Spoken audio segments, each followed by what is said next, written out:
Hey guys, how you going? I hope you're all doing really well and welcome back to another video. In today's video, we're going to be doing a beginner's fitness Q&A. A little while ago, I asked you guys over on Instagram to send me your questions and I have them all here. So without further ado, we are going to get straight on into it.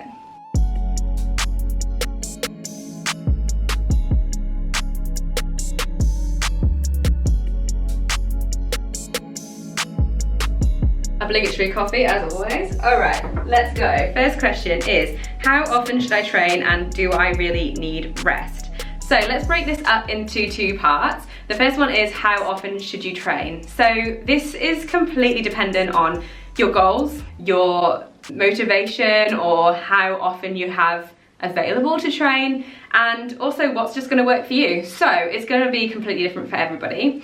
As a good starting point, if you are just starting out and you are new to training, then aiming for 3 full body training sessions a week is a really good place to start. But really setting yourself something that's manageable and maintainable for you, because the idea with exercise is to do something that you enjoy and something that you can sustain and that's going to be beneficial for your health. So if you can sustain 4 workouts a week and you enjoy that, then do that. If you can only sustain 2 really good workouts, then totally do that. It's really making it work for your lifestyle and your goals rather than having a set number that you should work towards. The second part is, do you really need rest? And the answer is yes. Rest is really important, and rest comes in a few different ways. There's days off where you can just completely not exercise, not move at all, and there's days where you could be doing active recovery and that could still be considered rest. So when we say active recovery, it's more just light exercise. So it could be going for a moderate walk, it could be going for a bike ride or a swim or something like that. It's just something that's not too strenuous, maybe around a 5 out of 10, and something that you can just... I'm not sure I understand. Siri's listening as well.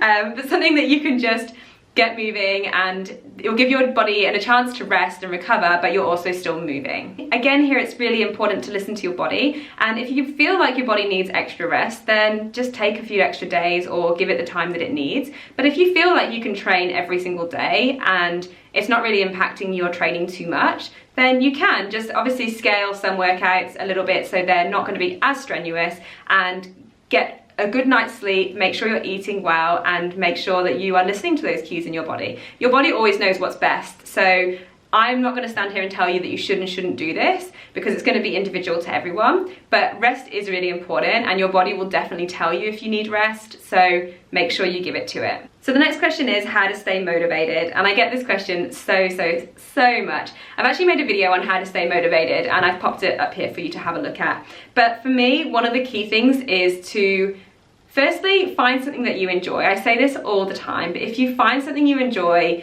and you enjoy movement and don't see exercise or fitness as a punishment or an obligation, then it becomes a whole lot easier. So don't have too many rules and regulations, and don't be super strict on yourself saying that you must train certain days or you have to do a certain type of workout.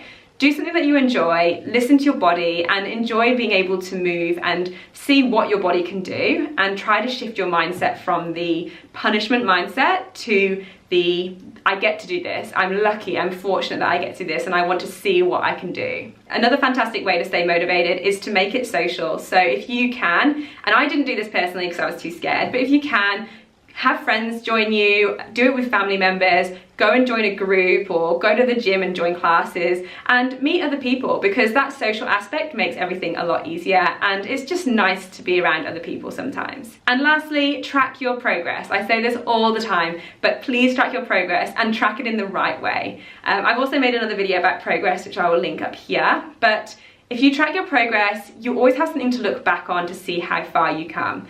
And it's something that day by day when we're living our lives, we don't notice the little things that change, but sometimes when we look back, we realize huge things that have changed that we've completely missed or not noticed. And so when I say track your progress, it doesn't mean weigh yourself every single day. It means look at your fitness, think about how you feel, take photos of yourself. Are you holding yourself better? Are you looking happier? Are you looking healthier? Do you feel more energetic? Think about all these amazing little things that change and track those as your progress markers. And honestly, it's such a good feeling when you see that change. So for example, do you have more energy to play with your children? Or does it feel easier to bend down and pick something off the floor or to walk up the stairs? These are fantastic things, and honestly, it's the little things that change so much. Okay, next question is how to start in calisthenics.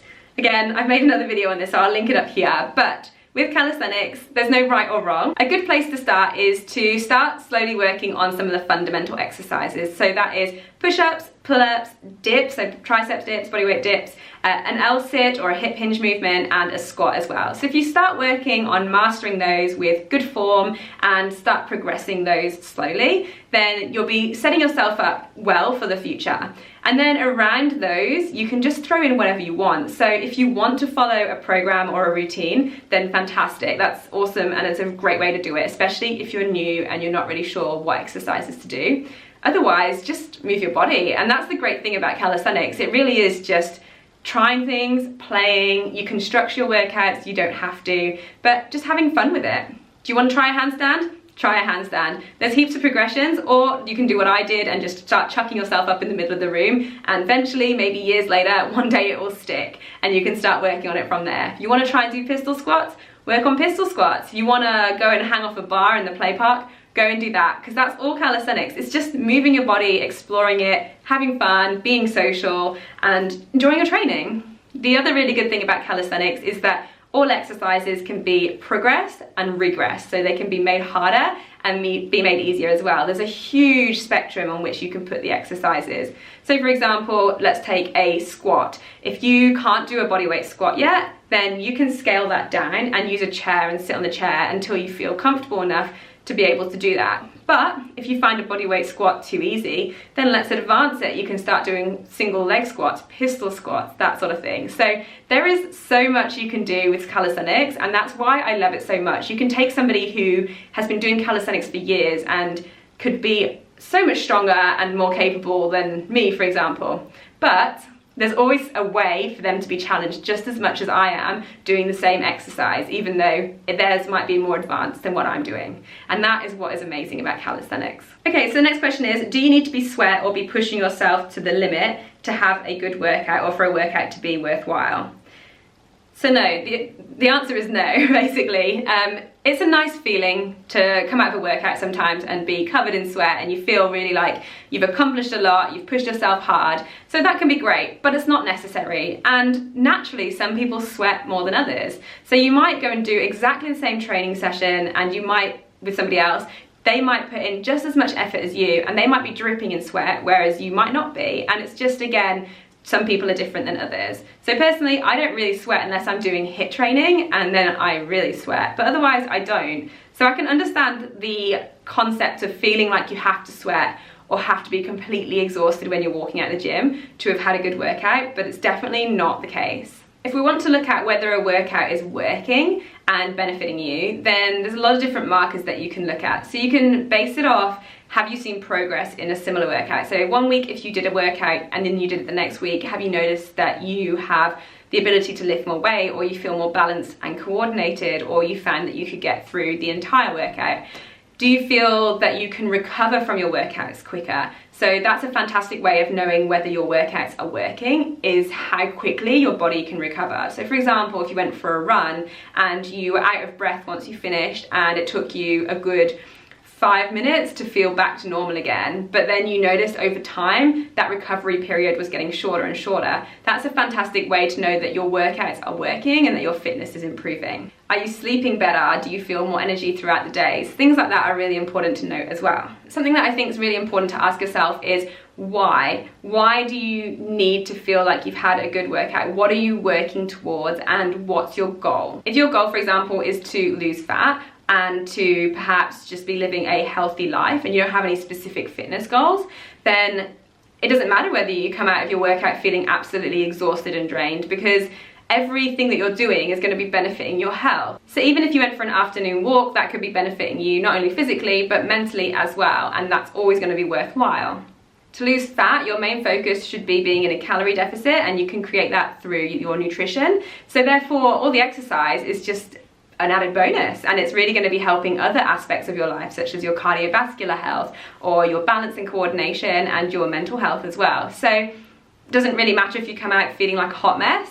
Although, again, sometimes it can be nice. So again, there's no right or wrong, but you don't need to come out of every single session completely exhausted and pushed to your limits. Next question is how to break through a plateau. So plateaus are normal. Progression and regression through a whole fitness journey is completely normal. And in fact, I'm making a video on this right now where I show you my own regression and progression. But to break through a plateau, firstly, accept that it's normal and it is just a plateau. Like, it's just a temporary moment in time and it will pass. There is two things that you can do, and the first one is to remain consistent with what you're doing. So I'm just going to use the example of fat loss. If you are trying to lose weight, you're eating in a calorie deficit and you're doing some regular exercise, then stay consistent. In fact, a lot of the time, a plateau is not really a plateau, it's just our own impatience, or we expect to see something sooner than we have.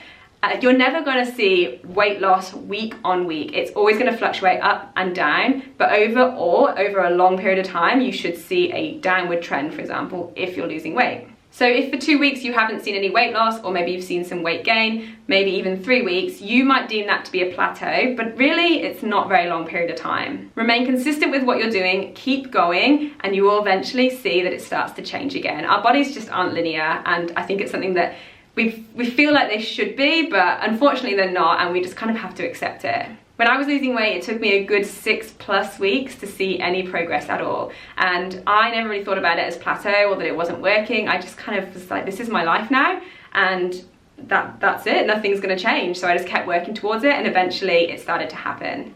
The second thing you can do is just change something up in your routine. So for example, we use weight loss again. If you have been training for quite a while, doing a specific type of training, and you have been eating in your calorie deficit, and you've noticed that for a month, nothing has really changed in terms of your fitness has not changed, your weight has not changed, how you feel hasn't really changed, and you believe you're in a bit of a plateau, then you could just shake it up a little bit. You could have a diet break where you eat a little bit more for a week just to see what happens, change it up with your body. You could change the type of training you're doing. So if you've been doing one specific type of training, then you could just mix it up, try something else. If you've not been doing resistance training, maybe try that. That could work wonders.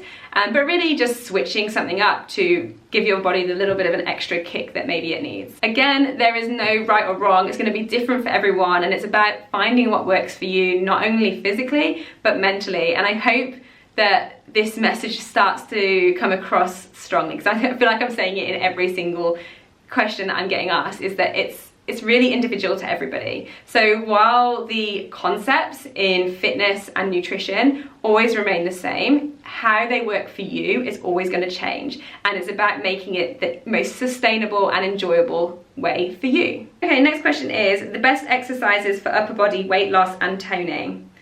Do you guys know what I'm going to say for this one?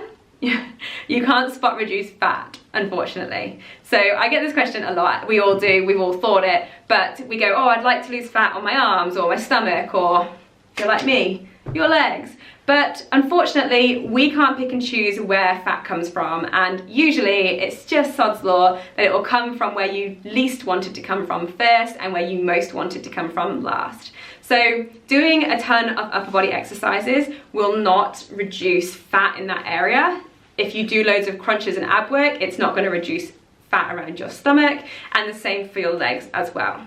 If you remain consistent with your weight loss, so being in a calorie deficit, moving a little bit more and staying consistent, like I said, then you will eventually lose fat in those areas. Like I said, we just can't choose when and where it comes from. The second part of that question is upper body toning. So when we say toning, what's commonly meant is that we're looking at fat loss in coordination with muscle growth, which leads to that definition that we refer to as toning commonly. So if you're in a calorie deficit, that's going to take care of the fat loss over time. Don't forget, consistency is key.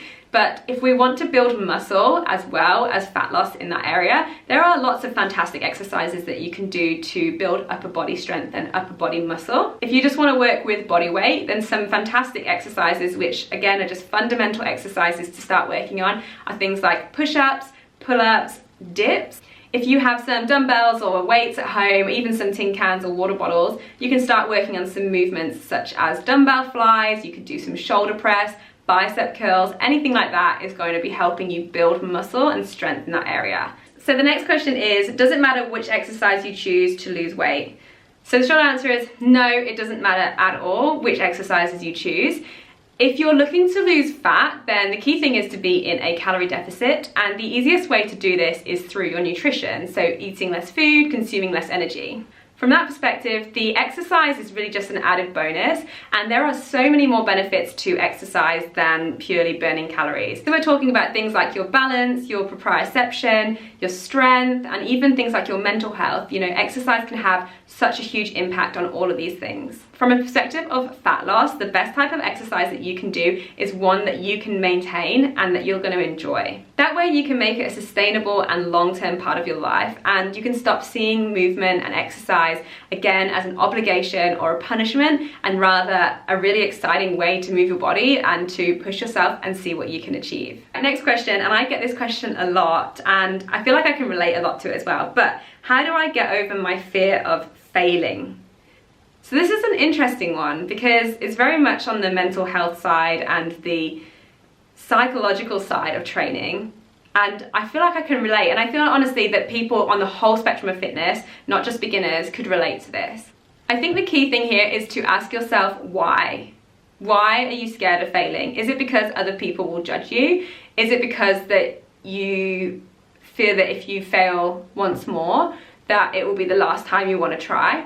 And once you know the answer to that question, then you can start working on a solution. Really, we just need to stop being so hard on ourselves. You know, you could put a whole spectrum of people from beginners in fitness to experts in fitness, and they will all experience similar feelings. But it's just because we place so much emphasis on goals and achieving things, whereas we should really be flipping our mindset and thinking about exercise and training and working towards goals as a long-term commitment to our happiness and to our health. Also, and this is something that I've learned over the years, is failure is a normal part of anything. You're gonna fail in life, and these things are always there to test us, to make us stronger and to make us better people. So accept that failure is gonna happen, and do your best if it does happen to learn from it and to look at it positively. And I know that's hard, trust me, I struggle with these things too, but it's just a normal part of the process. There's gonna be times when you're not failing, when you're actually achieving so much,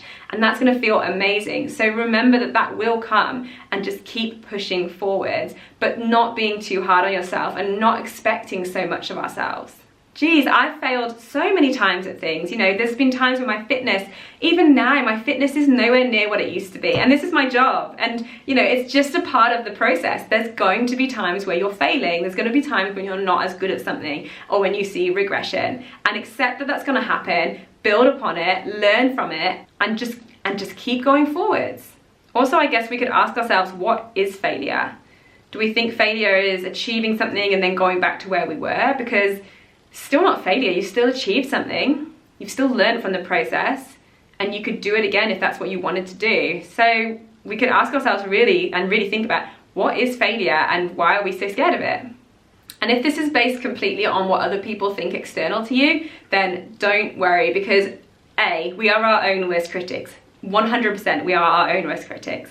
And B, it doesn't matter what other people think. And this has taken me a long time to realize, but it really doesn't matter what people think. It doesn't matter if every single person you ever came across thought what you were doing was silly or not gonna work, and then they were proven right. Because all that really matters is how it makes you feel and what you want and what you achieve.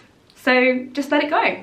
And P.S., I'll never judge you. I'm here for you and I've got your back, so you've always got someone. Okay, so the next question is, it's overwhelming as a beginner and I don't know how to overcome this. I totally get it, because I spent years frozen into inaction doing nothing because I just didn't know how to start at all. I just didn't know what to do. I was so confused.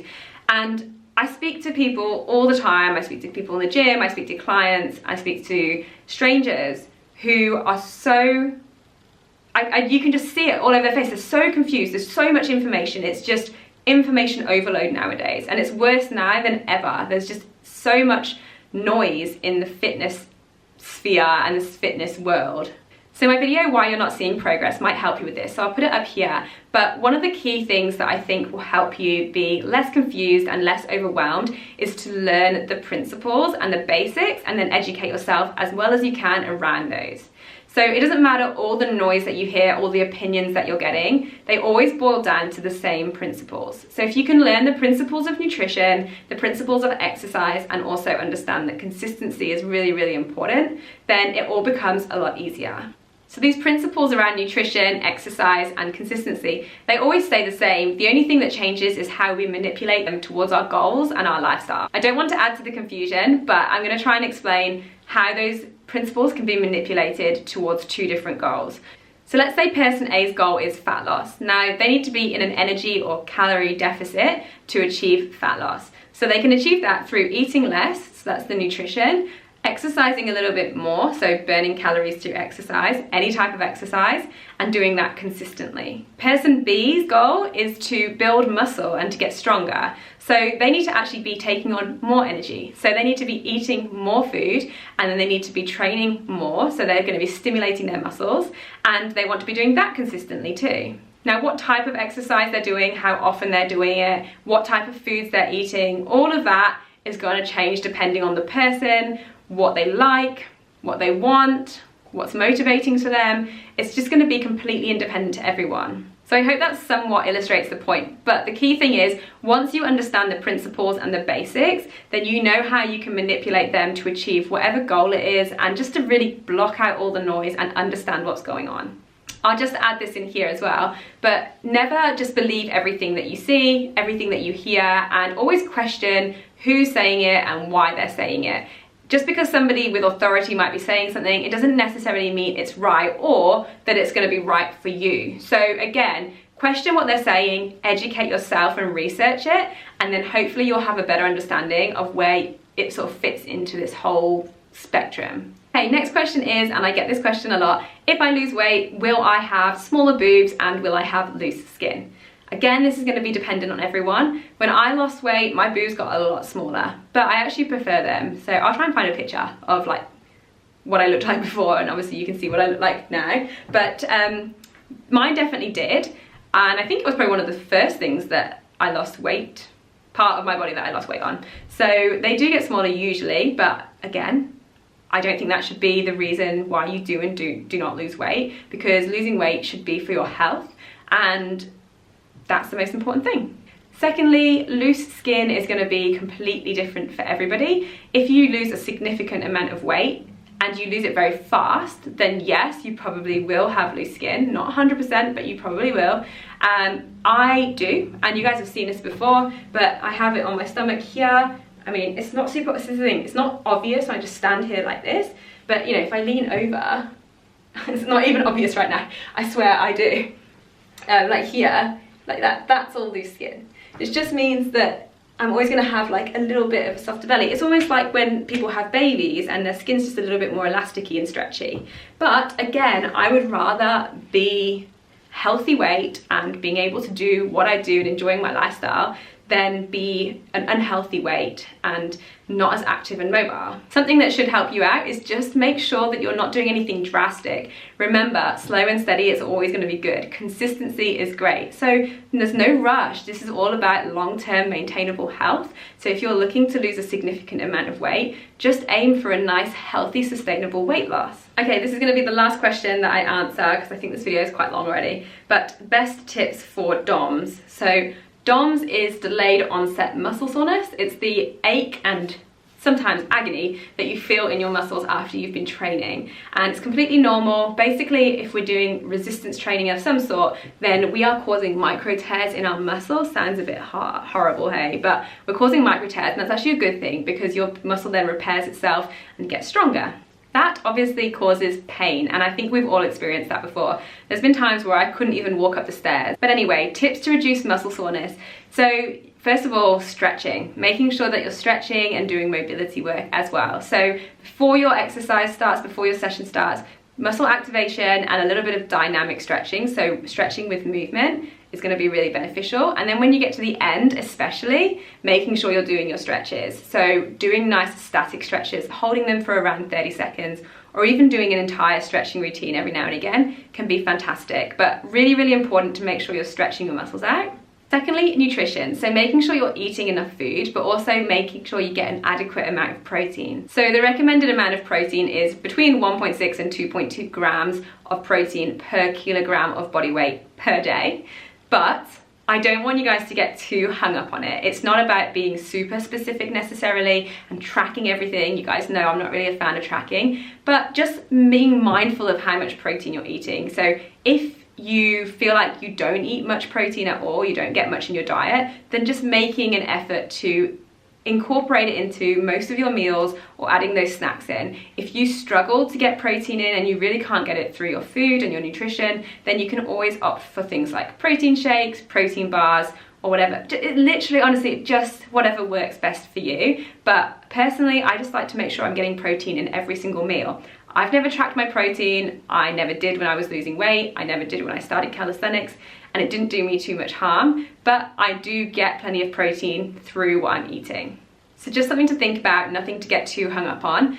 Third one is going to be hydration, so making sure that you're getting adequate hydration throughout the day. We're aiming for an absolute minimum of 2 litres per day, and anything upward of that is going to be beneficial. And finally, adequate rest. So take those rest days, make sure you're getting good night's sleep, and listen to your body. And hopefully all these things will reduce DOMS, but over time they should get better anyway. And let me just quickly add in here, just because you don't have sore muscles after a workout does not mean that you've had a bad workout or that it's not worked. So please don't think that you have to have DOMS or sore muscles the next day, because that's not true. Alright guys, that is this video. I hope it's helped you out with some of your questions. If you have any more, you can drop them down below. Head over to my Instagram account and drop me a message. Otherwise, I will let you guys go. I hope you have a beautiful day, and I will speak to you guys soon.